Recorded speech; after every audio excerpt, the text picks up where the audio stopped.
ඔන්න ඔය තමයි බාන්නේ. මේක මහලුක දෙයක් නැහැ මේ කණ්ණාඩි කෑල්ල. ඒකට මේක එකම යටින් තියෙනවා බල්බයක්. මේ බල්බයක් දාලා තියෙන්නේ මේකට සාමාන්‍ය කෝප්පයක් ගත්ත හැකි එක්ක පිඟානක් ගත්ත හැකි. ඒ දාන්නේ ඉතින් අර එළිය වටේට මේ වටේට එළිය යනවට වැඩිය අර එතකොට මේක වැදුනහම ගහට උඩට වැදිනවනේ මේ කණ්ණාඩි කෑල්ල. අපිට මේ ගහේ උඩට වදින්න ඕන නම් මේක උණුනා ගාට හදා ගන්න ඕනේ. මේක පාක් ඈතට වදින්න නම් ඔහොම මේ උඩට වදින්න නම් ওই විදිහට. ඔහොම මේක කරලා හැබැයි මෙන්න මේ නූල ගන්න ඕනේ ටිකක් දිගට.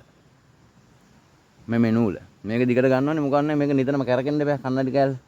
මේක ඔය හුලඟට කැරික් කැරික් තියෙනවා. ඒක රැට ඕක කැරිච්ච ගමන් ගහේ හැම තැනම එළිය වැටෙනවා. ගහ වටේට එළිය වැටෙනවා. වවුලංගෙන් පොඩ්ඩක් ට්‍රේප් එකක් තියෙනවා ඒකට. වවුල පොඩ්ඩක් නෙමෙයි වවුල වෙන්නෙම නෑ.